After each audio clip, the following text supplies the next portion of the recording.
Halo teman-teman, aku Nikita. Hari ini aku bakal ngobrol sama founder dari Trash Ranger Indonesia, Kak Dimas nih. Halo, Masya Allah. Jadi aku kali ini mau nanya-nanya sama Kak Dimas. Kalau dari kakak sendiri, itu Trash Ranger itu tentang apa sih Kak? Dan kenapa kakak ada inisiatif untuk bikin komunitas ini? Oke, jadi Trash Ranger itu sebuah komunitas yang kita punya jangkauan di setiap provinsi itu ada, dan kita punya anggota kurang lebih dari 50.000 anggota di seluruh Indonesia. Dan di sana kita sebagai katalis pemuda dan juga sebagai katalis komunitas, di mana di sana kita pengen bareng-bareng untuk mengkampanyekan isu lingkungan secara konkret dan juga berkelanjutan. Nah, di sana kita fokus ada di 7 pilar. Ada pertama renewable energy, kedua ada clean up dan waste management, ketiga ada penelitian pengembangan juga pemberdayaan masyarakat, ada 5 kosmetik, food waste, polusi dan juga pencemaran, dan juga sustainability lifestyle di sana. Jadi ada banyak cakupannya. Paling intinya kita pengen jadi rumah buat teman-teman pemuda yang ingin ngembangin potensinya, yang pengen belajar tentang isu lingkungan kayak gitu. Oke. Jadi Trash Ranger ini nggak cuma tentang kayak sesuai namanya tentang sampah trash gitu ya. Jadi itu tentang kegiatannya tuh lebih ke ngapain aja sih Kak? Ya, tadi yang menjelaskan ada 7 pilar di sana. Ada misalnya program-programnya, kita kalau di isu renewable energy misalnya kita belajar tentang nantinya transisi energi, kita belajar tentang pengembangan energi terbarukan, kayak misalnya energi surya, kemudian energi kinetik dari angin dan lain sebagainya. Terus ada juga pengubah dari minyak jelantah jadi energi, ataupun program lainnya. Kita juga fokus mengadvokasikan teman-teman sesuai dengan aturan ataupun policy brief yang kita berikan kepada pemerintah. Kemudian kita melakukan pendekatan secara pentahelix untuk melibatkan banyak sektor untuk nantinya kita bareng-bareng untuk bersama mengatasi isu lingkungan, karena kita rasa masalah lingkungan ini masalah yang kompleks, memerlukan banyak sektor, banyak pihak untuk apa?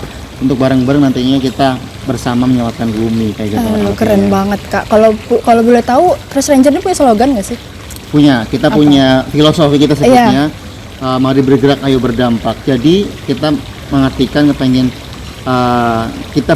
walaupun kita bukan apa-apa, kita belum jadi siapa-siapa, ayo kita bareng-bareng untuk berdampak bersama. Jadi nggak peduli kamu siapa, ayo kita bareng-bareng bikin dampak yang besar bareng-bareng, kita bergerak bareng-bareng kayak gitu.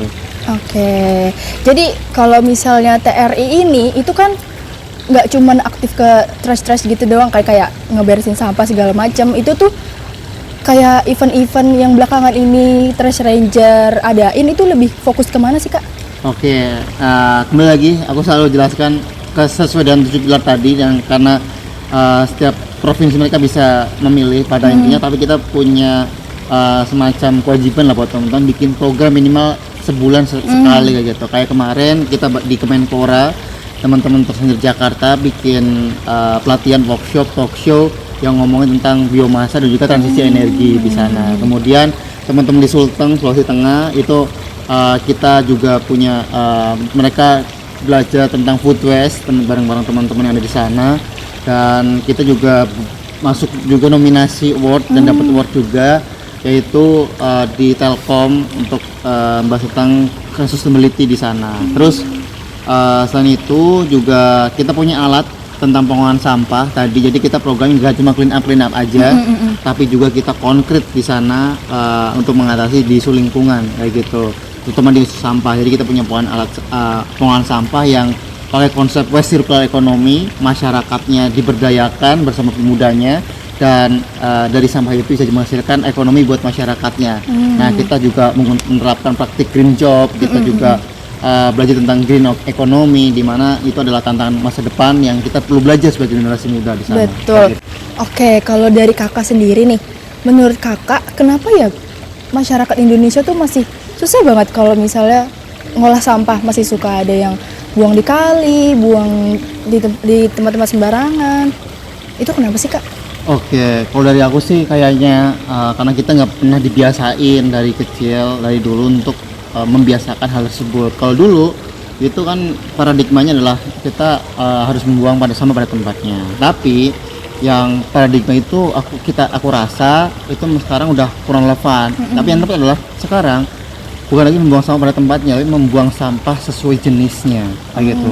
Dan dia tuh nggak pernah dibiasakan untuk oh ternyata dari hal kecil itu ternyata berdampak besar loh, ataupun hal-hal yang sederhana itu membuat kita nantinya nggak pernah diajarkan secara langsung bahwa hal itu tuh penting seperti itu. Dan untuk membuat kebiasaan baru itu adalah hal yang cukup sulit tapi harus dilakukan, karena kalau kita lihat bahwa masalah lingkungan ini sekarang itu kayak bukan jadi prioritas utama. Dan aku juga membenarkan itu, kayak kita karena belum selesai di isu makan, kayak kita belum kenyang nih, ngapain mau ngomongin isu yang lain ya gitu.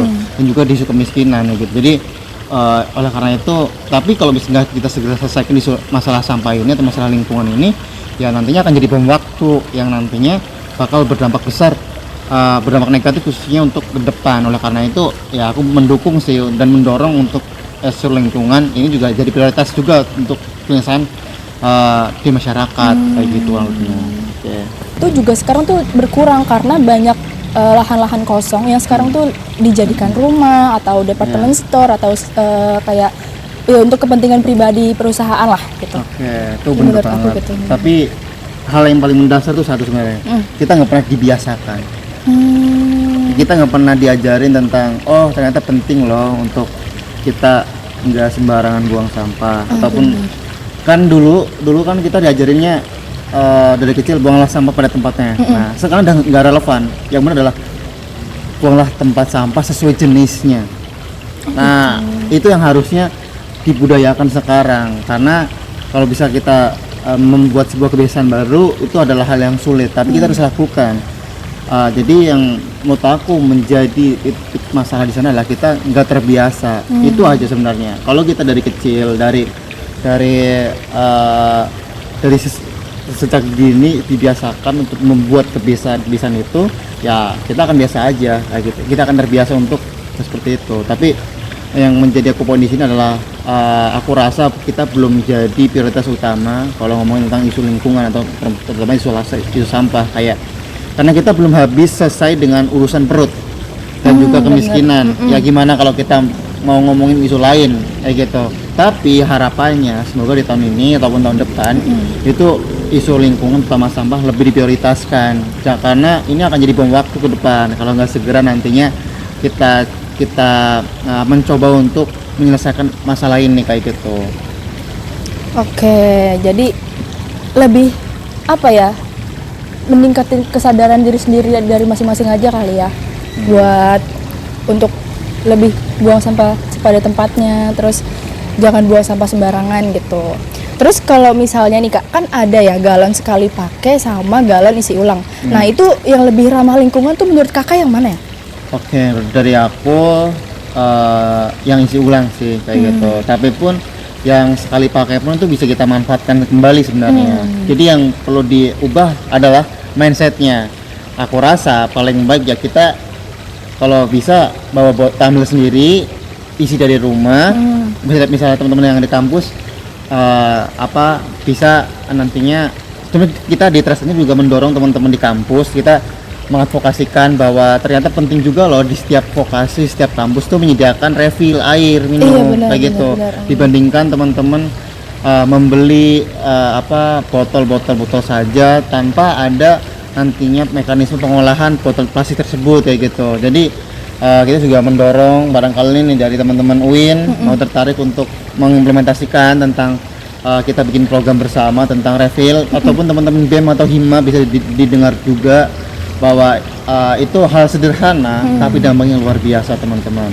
Jadi kalau ditanya lebih ramah lingkungan mana, aku rasa lebih ramah lingkungan kalau kita bawa minum sendiri kayak gitu. Jadi saling menguatkan tuh sinerginya. Kalau misalnya mau ada isi ulang, berarti dari pihak kampus juga menyediakan, berkolaborasi dengan mitra pihak ketiga dan sebagainya, banyak mekanismenya. Boleh banget kalau mau tertarik juga bisa ngobrol lebih lanjut. Oke. Nah, Trash Ranger Indonesia ini kan aktif ya dalam mengatasi isu sampah. Apakah komunitas Trash Ranger ini berkolaborasi dengan pihak-pihak lain, misalnya kayak komunitas yang lain atau pemerintah atau kayak masyarakat setempat nih dalam mengatasi masalah sampah ini? Oke, jadi kita tuh punya berbagai pilar ataupun berbagai segmen di sananya. Kalau kolaborasi kita melibatkan 5 sektor yang kita sebut pentahelix.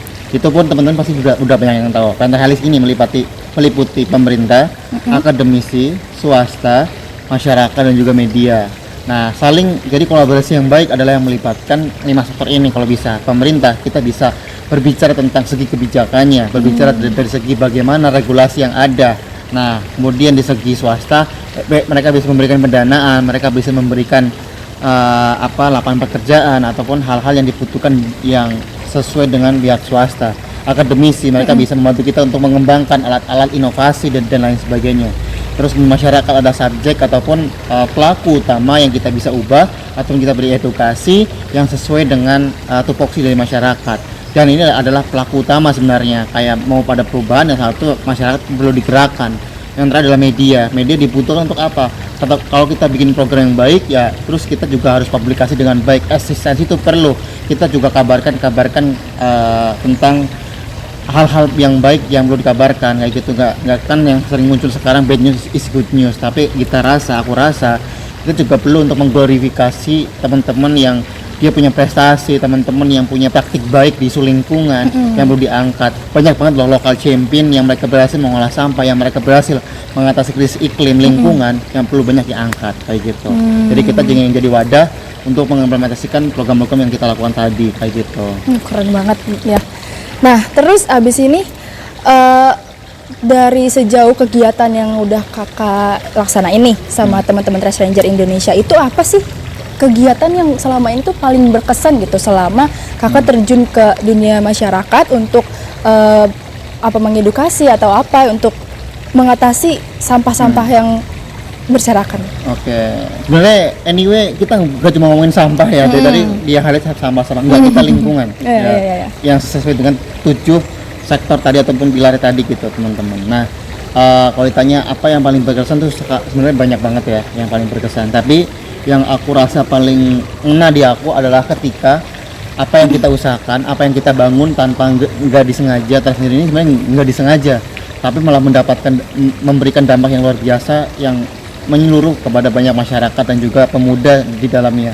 Aku paling senang ketika dapat feedback dari DM, WA aku ataupun teman-teman mahasiswa kayak gini yang tadi Mas minta tolong bantunya untuk ngisi tugas UAS, untuk dia tugas-tugas ataupun mewawancara buat skripsi. Di sana dapat kabaran kayak tadi Mas makasih aku udah lulus gara-gara itu.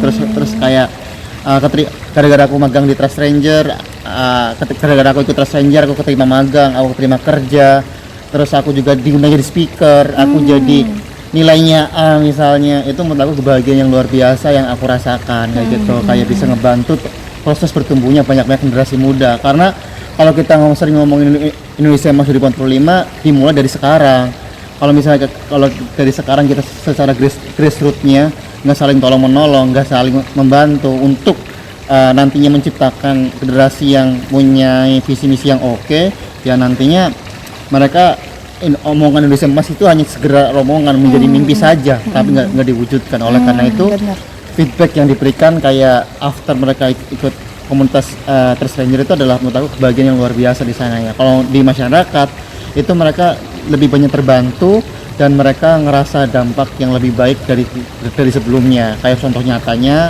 di Kabupaten Garut, di Desa Parakan, di desa binaan kita punya di sana masyarakat yang awalnya nggak sama sekali masih sembarangan banget lah, masih tentang isu lingkungan tuh nggak jadi aware. Sekarang mereka jadi lebih baik dan mereka memulai kebiasaan baru.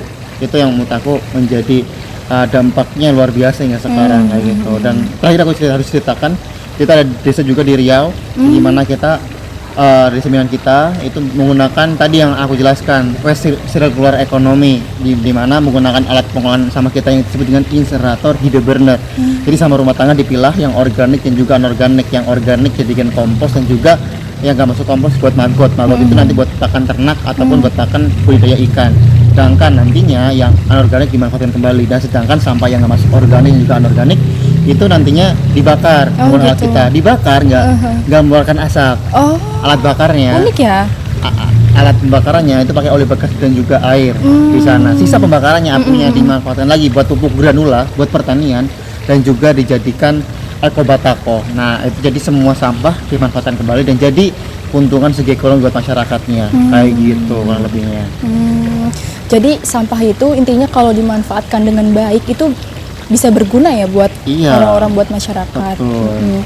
Nah, kalau dari komunitasnya sendiri itu kan lumayan banyak ya Kak. Itu anggota-anggota komunitasnya itu apakah cuma berasal dari desanya yang kayak tadi di Riau atau ada dari berbagai di daerah-daerah Indonesia itu gimana tuh Kak? Oke, kalau anggota yang gue jelaskan tadi kan di awal bahwa kita ada di setiap provinsi Indonesia. Jadi banyak banget anggota kita kayak gitu. Kalau untuk anggota kita bukan untuk semuanya. Jadi kita nggak membatasi karena kita percaya teman-teman yang mau berdampak, teman-teman yang mau bergerak itu adalah nggak ada batasan umur kayak gitu. Kalau teman-teman mau berdampak, ayo bareng di Sulington khusus ya, ayo bareng kita jadikan rumah bareng-bareng untuk berdampak bersama. Kalau jadi pengurus, itu kita ada kriterianya kayak gitu. Kalau dari segi umur, kebanyakan teman-teman masih SMA, kebanyakan ya mostly SMA dan juga kuliah kayak gitu, di perkuliahan. Tapi buat yang di teman-teman pengurus yang dia bekerja di S2, S3 pun juga ada dan juga cukup banyak di sana. Karena isu lingkungan ini sedang hangat dan dibutuhkan tadi kolaborasi pentahelix yang melibatkan 5 sektor tadi kayak gitu. Jadi latar belakangnya nggak cuma mahasiswa, mereka pekerja BUMN, mereka di segi pemerintahan banyak banget lah, mostly itu yang menjadi senang sudut pandang kita jadi beragam dan kita jadi pandangan dari banyak banget. Kayak kita kemarin nggak lama Kak di Kalimantan Utara di Pulau Sebatik teman-teman. Kita bikin gerakan di sana. Kita sensus sampah plastik di sana. Oh keren ya. Kalimantan Utara. Terus di ujung selatan kita juga mengadakan hal yang sama. Jadi aku rasa kita di setiap provinsi ada itu membuktikan bahwa setiap pemuda punya peluang sama. Nggak ada yang membedakan. Yang membedakan dia yang mau bergerak atau tidak. Iya, Kayak gitu. betul banget. Kalau mau misalnya nih, kalau misalnya mau daftar tuh gimana sih Kak caranya Kak? Kalau daftar teman-teman bisa ke link Instagramnya Trust Ranger aja. Di sana di link bio-nya bisa ada di sana. Join jadi anggota. Kayak gitu aja. Oke, kayaknya udah dulu nih Kak wawancara kali ini, dan semoga teman-teman bisa mencerna dan menambah wawasan atas tadi apa omongannya Kak Dimas. Kalau misalnya kita tuh harus punya kesadaran dari diri sendiri kalau misalnya kita tuh harus ngerawat lingkungan dan ya memanfaatkan sampah-sampah tuh dengan baik gitu. Jadi mungkin sekian dulu podcast hari ini. Aku dengan Nikita. Kayak Dimas Bipang tuh. Terima kasih. Terima kasih. Yeah.